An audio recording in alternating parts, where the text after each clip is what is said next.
It's a most wonderful time of the Welcome year. back to Where You Live with Gene and Tony. It's great to have you with us. If you're just joining us, we're talking about the story that was in the Star Tribune this last Monday. And if you read it, you could be a little bit discouraged if you lived in a homeowners association, thinking that perhaps that all you are in is in a home where you're just borrowing trouble, that you're just waiting for time for things to kind of blow up, and it gave you the idea of a little bit of hopelessness, and I don't think that's the case. I think the majority of the home that are being run in HOAs are being run by great people. And you know what? The doing a great majority of job. the members are very, very happy there. Yes, they are. You know, we make jokes about it all the time, but if you have 100 units in a homeowners association, you know there's going to be at least two members that are unhappy 100% of the time. And so those two people take up most of your time. Yeah. Even though everyone else is perfectly happy. And the part the part that concerns me is that that small percentage of people, the one or two people that are very unhappy, they're very vocal about it. Sure. And in the case of our Minnesota legislature this last year, and I think even this year, it is causing people to, in a knee-jerk reaction, try to come up with something that is not needed. You know what? I was going to mention that in our first story about the townhouse that was trashed and was full of vermin and had been abandoned by the owner, and the association didn't know what they could do about it. The township didn't know what they could do about it. Chris Gerlach, our state legislator, wants to pass legislation that will prohibit homeowners associations from ever entering a property or walking on a property without the owner's permission. If something like that passes, the association is going to be completely powerless to help its members. It's the members left behind in this situation that need the help. So we have to be really careful, and we have to watch our legislators closely because they're taking steps without understanding the issues. Well, we need to make sure that the silent majority is not staying silent. There you go. You need to be able to speak out, because that is what allows someone to have perspective. And a balanced viewpoint. And I believe that for a lot of our legislators, once they hear that, they will take a more balanced approach as well. Yeah. Because I still want to be optimistic. I want to believe the best in folks. You believe in common sense more than I do, Gene. I have to say that. I think I've learned that about you over the years and about myself over the years. I don't trust the common sense that often. Well, I want to, because if you try to create a world, you try to create a society where you try to create every rule and craft every rule and every law just so that nothing will ever be unfair, all you're going to do is pull your hair out. Yeah. And it becomes unworkable. You have to rely on common sense and the better nature, the kindness of strangers, better nature of folks. Well, I want to deal now in this story. First, let me just share. This is how the Star Tribune kind of categorized this particular, or colored this particular situation. They started in this article. Nicole Battles, president of the Tralee Terrace Townhome Association. And it's talking about how window requirements and rental policies, huge issues there. Then they went on to say, hey, there is homeowner associations, and homeowners are reaching a fever pitch in their loggerheads. At their loggerheads of being able to deal with one another. But is that exactly what took place here? In another place, it referred to the Miss Battles and the two others that were serving on the board. So you had a 3-member board. It just said, matter-of-factly, the 3-person association board rewrote the bylaws for 23 units because in the 1980s documents were vague and problems were mounting. You get this idea that just a few people are kind of controlling the lives of everybody else. That's right. and that's not That's only true. partial information. That's only partial information. Perhaps this 3-person board did draft new bylaws, but bylaws aren't enacted without the approval of a majority of the homeowners in the association. Exactly. So to publish this half truth really colors the story. And I thought that was the part that really was, I guess, a disservice to the people reading this article, Right? Because you get the idea that that just a few members, just a few people, were controlling the association, and that's what a lot of naysayers of homeowner associations would have you believe. That's right. But you're right. The fact of the matter is, if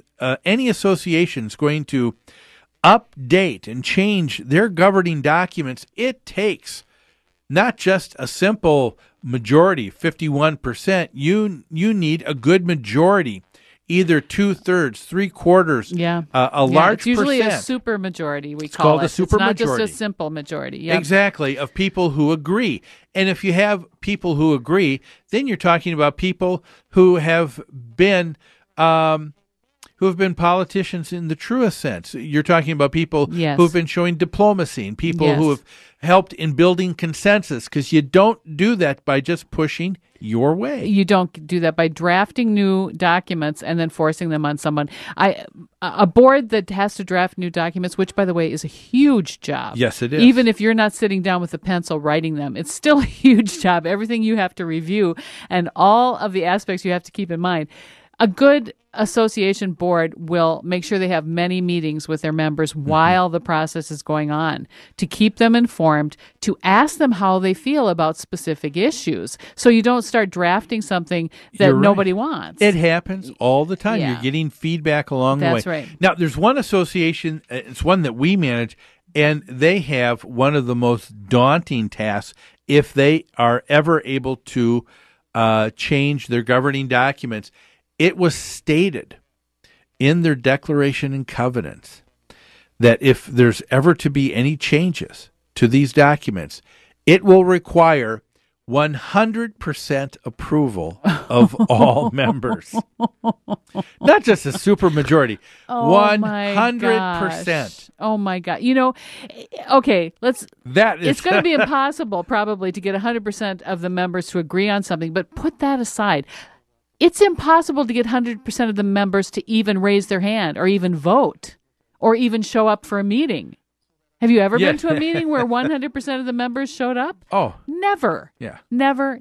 That is a horrible handicap on that association, because now they're going to be stuck with documents that get more and more antiquated, and they can't do anything to change them. And the only hope is that they have things that are written pretty well, so that that's not the case. But without that I was in a similar situation, though, with an association whose requirement was 75%. Yeah. It was just as difficult for them. They could never get a quorum at a meeting. But I can't believe that a developer had the attorney actually write 100%. That there's just no reason for that. I'm sorry. It sounds kind of like some of our state legislators in the way they draft legislation. Oh, yeah. Thinking more highly of themselves and what they wrote than what they are. But let's talk about this case. This Nicole Battles, president of the Tralee Terrace Association. They went through changing their documents. Folks, tell me what you think of this person. I give my hats off to her. She said, we had a situation where homeowners weren't paying for normal upkeep, and now repairs became more expensive, and there were disputes about who was going to be responsible for the payment. She said, if there's just a few people who aren't maintaining their property, and we, the association, have to spend association reserves to repair and fix this now, that means we don't have money to spend on new parking lots or siding or the other necessary items. They went on to say windows became a huge issue. Why? Because a number of owners rented their units to a tenant, and the tenant ended up leaving the window open. Rain came in, moisture, and it was leading to rot. They said, our old documents stated that the association was responsible for the repair and maintenance of the windows, but it didn't take into account owner neglect. So they said, we need to change the documents. So do we have just a few people here who are just forcing their will on everybody else? Not at all. No, they're trying to improve the situation. But I have to point out, Gene, that's an example of where the common sense issue failed. The old documents were relying on people to want to take care of their property, because anyone with any common sense would think if you owned a property, you would want to take care of it. Yeah.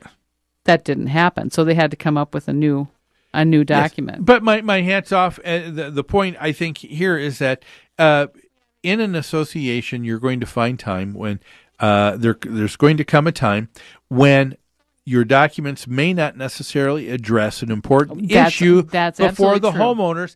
And what is wonderful about that is that you live in an association, in a corporation of other people, other owners of that corporation, where you can decide together to make those necessary changes. That's right. And if it takes a little bit more to make a change, that's a good thing, because you shouldn't be able to have to see things in a pendulous way, swinging back and forth in major changes. That's right. It shouldn't be easy or just routine to constantly change your governing documents. It takes thought and it takes consensus, as you said earlier. But here was a case of an association that certainly did that. They were thoughtful, and they took the time to make that change. Ultimately, the association thought so too, and they agreed and voted in the change in the documents. So this is this article again with the Star Tribune. Again, I think there's a different story than what the title or byline would have you believe. Folks, we need to take another break. When we come back, there was a error when the city didn't bill one association for water, and it ended up in a $450,000 invoice. We'll talk about that after these messages.